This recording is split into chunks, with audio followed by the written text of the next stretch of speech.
नमस्कार, यह video railway की उन सभी परीक्षाओं के लिए है जिनको आप इस समय देख रहे हैं, चाहे वो जीडी हो, एलपी हो, एनटीपीसी, आरपीएफ हो। सभी प्रकार की परीक्षाओं में यूनिट डिजिट का यह खास टाइप देखने को मिलता है।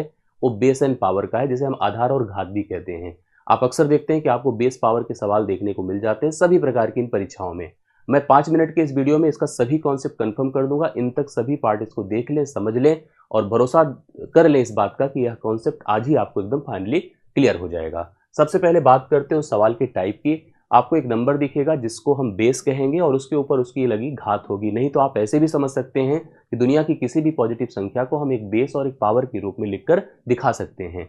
बात जब इकाई की अंक की होती है, जिसे यूनिट डिजिट कहते हैं, तो हमारा फोकस केवल इकाई ही रहता है। हम अंतिम अंक पर टारगेट करते हैं और पावर को फोकस करते हैं और उसी आधार पर हम इकाई के मान को जनरेट करते हैं।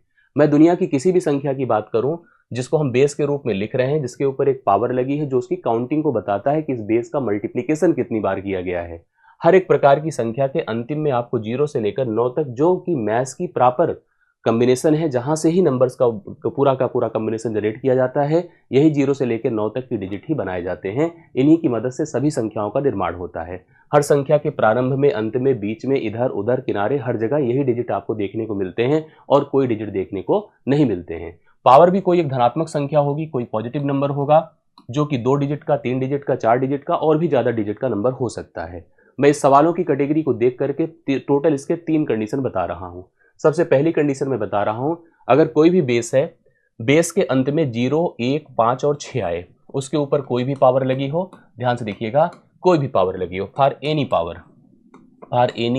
Power no change, for any power no change, मतलब आप याद रखना कि जब भी किसी संख्या के अंत में 0 दिखे, 1 दिखे, 5 दिखे, 6 दिखे, घात चाहे जो भी लगी रहे, उसका इकाई का अंक वही रहता है।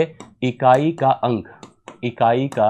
अंक वही रहता है, उसमें कोई परिवर्तन नहीं होता है। और इसका कारण है कि इसकी साइक्लिसिटी 1 होती है। साइक्लिसिटी 1 का मतलब ये होता है कि पावर जैसे ही हम बढ़ाते रहते हैं, मान वही रिपीट करते जाता है। आप कोई भी नंबर उठा लें, एक आंक में एग्जाम्पल में रखता हूं, जैसे अगर हमने 2 1 लिखा, केवल सिंपली पावर हमने यहाँ पर 3 लगा दिया, तो 1 का गुणा 3 बार होगा, चाहे 1 का गुणा कितनी बार भी खुद से हो, अंत में 1 ही आना है। अगर मैंने 2 5 6 लिखा और पावर मैंने 18 लगाया, अब 6 का गुणा 18 बार नहीं, 1800 बार हो, 6 से ही हो, अंत में आपको 6 ही दिखने वाला है। इसके इकाई पर आपको 6 ही मिलेगा।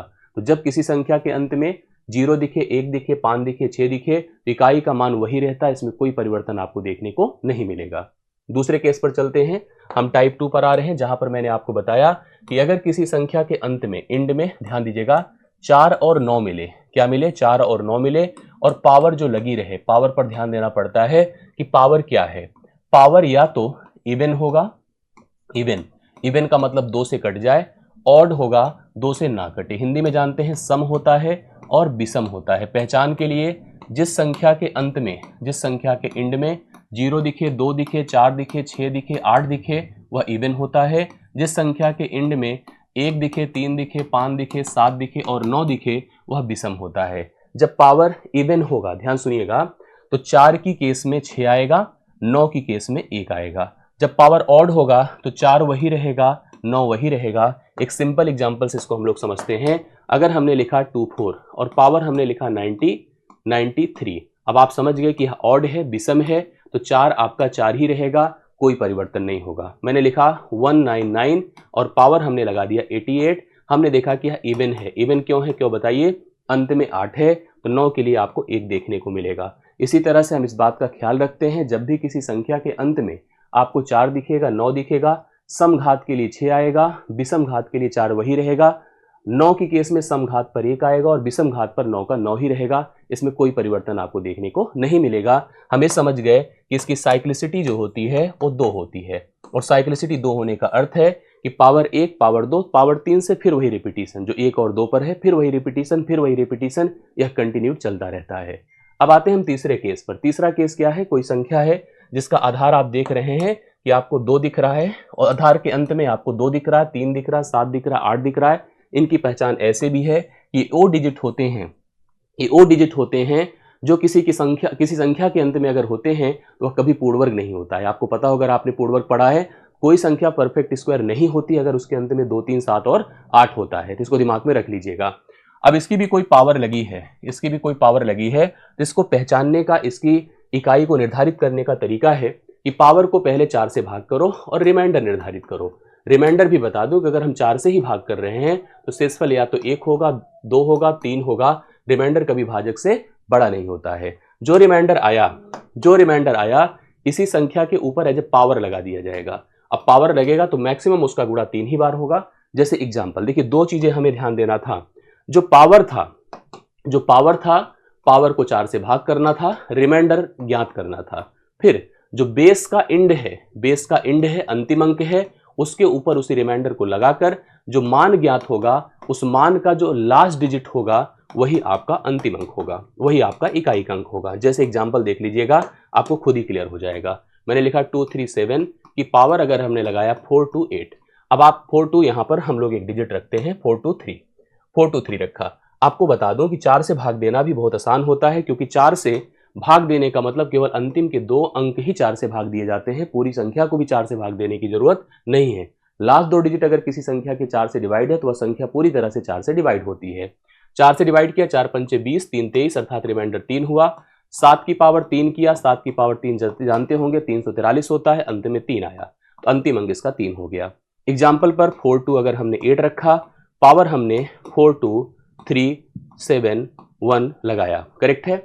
फिर से मैंने क्या किया, इसको फिर 4 से भाग किया, 17 चौके 68, आपको केवल इन्हीं को भाग करना था। फिर से रिमाइंडर 3 आया, हमने 8 की पावर 3 किया, 8 की पावर 3 512 होता है, अंतिम में आपको 2 देखने को मिलेगा। एक डाउट यहां पर थोड़ा सा बनता है, उसको समझ लीजिएगा।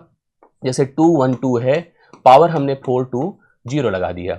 अब मैंने जब इसको 4 से भाग किया, ध्यान सुनिएगा, इसको जब 4 से भाग किया तो यह पूरी तरह से कैंसिल होकर रिमाइंडर 0 दिया। बहुत लोग यहां पर सोचते हैं कि रिमाइंडर 0 है तो 2 की पावर हम 0 लगाएंगे और 1 हो जाएगा, तो तुरंत ही गलत हो जाएगा। 3 और 7 की केस में तो 1 होगा, लेकिन 2 और 8 की केस में हमेशा 6 आएगा, क्योंकि इस 0 को हम 4 से रिप्लेस करते हैं तो नियमतः यह 2 की पावर 4 हो जाएगा, जो कि 16 होगा और अंतिम में 6 मिलेगा। मतलब जब यह पूरी तरह से 4 से कट जाए और अंत में आपको 3 दिखे या 7 दिखे तब तो मान 1 आएगा। अंत में अगर आपको 2 दिखे और 8 दिखे तो यह मान हमेशा 6 आएगा। इसको आपको क्लियर हो गया होगा। यही पूरा कॉन्सेप्ट था। अब इस पर 1 से 2 सवाल हम लोग करते हैं, जिससे कि इसकी क्लैरिटी बन जाए और यह कॉन्सेप्ट आपका तैयार हो जाए। आपके कमेंट्स बहुत इंपॉर्टेंट, आप जरूर बताना कि वीडियो कैसा लगा। आइए 2 सवालों को हम इस पर डन करते हैं, समझते हैं कि इसका यूनिट डिजिट क्या होने वाला है। जैसे इस सवाल की बात किया जाए, अंत में 5 है। हमने आपसे कहा था जब किसी संख्या के अंत में 0 हो, 1 हो, 5 हो और 6 हो तो नो चेंज, मतलब 5 का 5 ही रहा।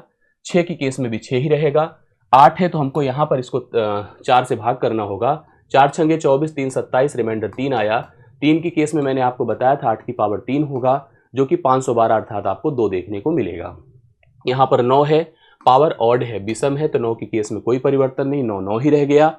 4 है तो आपको पता है और ये भी सम है, तो सम के लिए 4 क्या बन जाता है, 6। जैसा साइन है वैसे लगा दीजिए, जैसा प्लस माइनस लिखा हुआ है उसी प्रकार से कर दीजिए। करेक्ट है, 5 था प्लस 6 था, -2 था प्लस 9 था प्लस 6 था, जो जिससे कैंसिल हो जाए, खत्म हो जाए, काटते पीटते चले। जैसे देखिए 5 6 11 मतलब 1 हुआ, 1 से -2 -1 हुआ, -1 + 9 8 हुआ, 8 से 14 4 हुआ। इकाई का अंक यूनिट डिजिट आपका कितना हुआ बताएं, 4 हुआ। यही आपका आंसर कहलाएगा।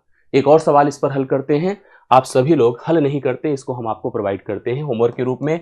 आप सभी लोग इसका आंसर हमें कमेंट करिएगा, मैं आपके कमेंट का इंतजार करूंगा और आपकी डिमांड और सुझाव का भी इंतजार करूंगा। डिस्क्रिप्शन में टेलीग्राम ग्रुप है, मैथ्स का ज्वाइन किए रहिएगा, जिससे एक्टिविटी में शामिल कर सकूं और भी ऐसे प्रयास मैं आपके लिए लगातार करता रहूं। आज के लिए मेरी तरफ से इतना ही, बहुत बहुत धन्यवाद। वीडियो कैसा लगा जरूर बताइएगा, वीडियो अच्छा लगा तो लाइक भी जरूर कीजिएगा। बाकी मुलाकात नेक्स्ट वीडियो में होती है, तब तक के लिए धन्यवाद।